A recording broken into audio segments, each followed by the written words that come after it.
संक्षिप्त परिचय। हमारा अतीत, अतीत का मतलब हमारा जो बीता हुआ इतिहास है उसे हम क्या कहेंगे? अतीत। जो बीत गई, बीती हुई बातें अतीत। तो हम आज अपने इतिहास के बारे में एक संक्षिप्त परिचय को जानेंगे कि हमारा इतिहास क्या है। ठीक है, इतिहास किसे कहते हैं। तो इतिहास के बारे में आपके जो ये पहला अध्याय है अतीत से वर्तमान, जो आपकी पुस्तक है, इसमें आप देखेंगे सबसे पहला लाइन है मनुष्य एक सामाजिक प्राणी। कैसा प्राणी है? सामाजिक प्राणी, अर्थात वो समाज में रहता है ना। समाज ही उसका घर है। समाज का मतलब जो हमारे आसपास लोग होते हैं, बहुत सारे लोग। हम लोग अकेला कहीं भी नहीं रह सकते। मनुष्य क्योंकि सामाजिक प्राणी है, तो वो जंगल में या कहीं वीराने में उसको ले जाकर अकेले छोड़ देंगे तो क्या वो रह पाएगा? बिल्कुल नहीं रह पाएगा, है ना।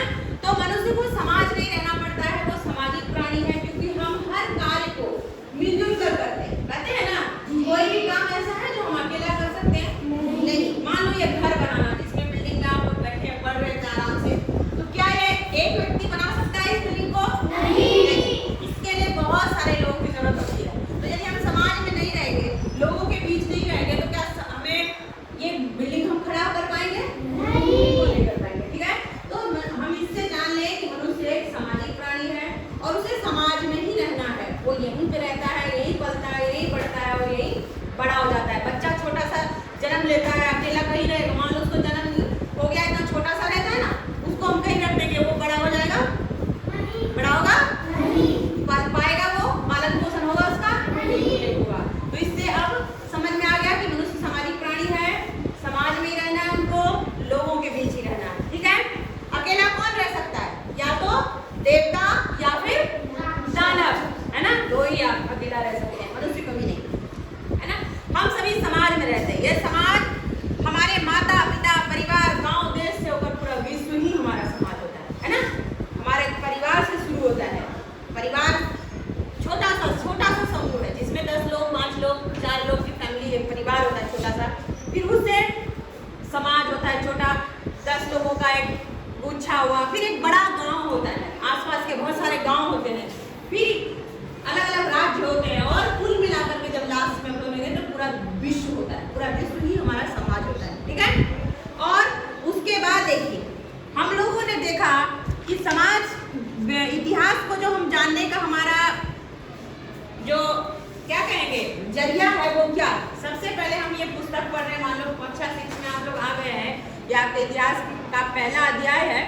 तो इतिहास को जानने के लिए हमारे पास क्या साक्ष्य है, क्या है सुविधा, क्या है साधन, इसको जानेंगे। सबसे पहले इतिहास को जानने के लिए हमें, जब हम जानते हैं एक चीज और जान लो कि पूर्व जो मानव थे, आदिकाल में जो मानव थे वो बिल्कुल पशुओं की तरह रहते थे, है ना। उनका जीवन पशुओं की तरह था। पेड़ों पे रहना, शिकार करना, उन्हीं को खाना खा लेना, गुफाओं में रहना, मतलब जिंदगी कैसी थी?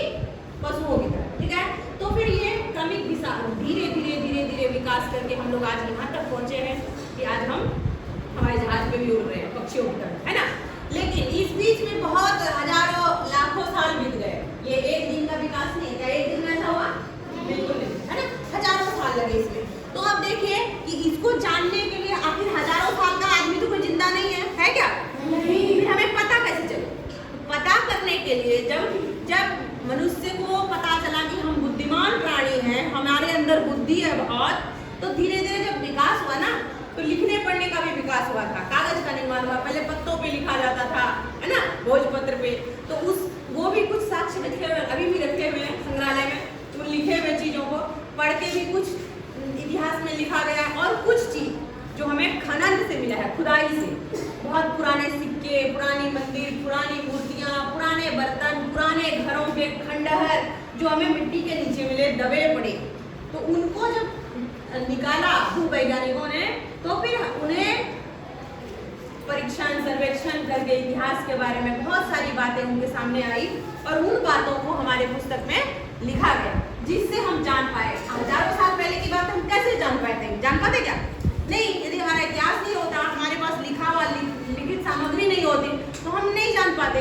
तो भूवैज्ञानिकों ने अपना दिमाग लगा करके अपने हिसाब से उन वस्तुओं से जाना कि आज मानव कैसे रहते होंगे। होंगे। जब मानव का थोड़ा विकास हुआ तो उन्होंने खेती करना शुरू किया, बीज के दाने मिले, कहीं कहीं अनाज मिले, तो उससे पता चला कि उन्होंने खेती करना सीखा। सबसे पहले कुत्ता को पालतू बनाया, है ना। मतलब इसी तरह से बहुत सारी चीजों को उन्होंने जाना, खनन के माध्यम से निकाल करके। और उसे देखो कुछ बातें ऐसी भी है इतिहास में जो अनुमान लगा करके लिखा गया है, बिल्कुल सटीक नहीं है। मान लो कोई खुदाई में कोई वस्तु मिला, ये उसमें कार्बन 14 की पद्धति होती है, जिसके बारे में आप आगे पढ़ेंगे अभी। तो उसके माध्यम से उस वस्तु का उम्र पता किया जाता है कि कितना पुराना वस्तु है, ठीक है। तो तब का अनुमान लगाया गया कि उस काल में ऐसी मूर्तियां होती होगी, ऐसे बिल्डिंग होते होंगे, इस तरह की कलाकृति होती होगी। मतलब अनुमान लगा करके बहुत सारी चीजों को, साक्ष्य को हमारे सामने रखा गया है। और जो कि इस तरह, ऐसा नहीं है कि बिल्कुल झूठा है ना। अनुमान में थोड़ा सा 19-20 हो सकता है, लेकिन ये बिल्कुल प्रूफ करके हमें हमारे सामने तब जाके उसको लिखित सामग्री के रूप में हम लोगों के सामने प्रस्तुत किया गया। तब हम लोगों ने अपने इतिहास को जाना, ठीक। और आपका जो ये पहला चैप्टर है हमारा अतीत, इसमें आपका यही है, पूरे किताब का परिचय दिया गया है कि आप किस अध्याय में क्या पढ़ेंगे, है ना। तो इसमें हम लोग क्या पढ़ेंगे, अपने इतिहास की पृष्ठभूमि के बारे में पढ़ेंगे, इसके जीवन के कितने चरण हुए, कैसे कैसे विकास हुआ, उसके बारे में पढ़ेंगे। और चौथे अध्याय में हम पढ़ेंगे कि सामाजिक, जो समाज जब संगठित हुआ तो उसकी जीवन शैली कैसी थी। पांचवें में पढ़ेंगे हड़प्पा संस्कृति के बारे में, और छठे में पढ़ेंगे हम वैदिक काल के संबंध में। मतलब इस पहला चैप्टर में आपको पूरे किताब का परिचय दे दिया गया है कि आप आगे क्या पढ़ेंगे। सातवें चरण का भी है, देखिए सातवें में है, उस चरण को दर्शाता है जो भौतिक और बौद्धिक जीवन के बारे में हम लोग जानेंगे। इस तरह से हम लोग पूरा ही किताब जब पढ़ लेंगे तो हमें बहुत सारी चीज के बारे में जानकारियां मिलेगी। देखो यहाँ क्या क्या दिया है, 11वें अध्याय में हम लोग भारत के प्रभाव के विस्तार के संबंध में विस्तृत जानकारी, मतलब भारत हमारा विस्तार कैसे हुआ, विकसित कैसे हुआ, मतलब इस किताब के माध्यम से हमें बहुत सारी जानकारियां आगे भी मिलने वाली है। आज के लिए बस इतना ही। हम लोगों ने इतिहास को जाना कि इतिहास असल में है क्या, ठीक है। तो आज के लिए इतनी जानकारी, और आगे कल की कक्षा में हम लोग इसके आगे की बातों को जानेंगे। आज के लिए बस।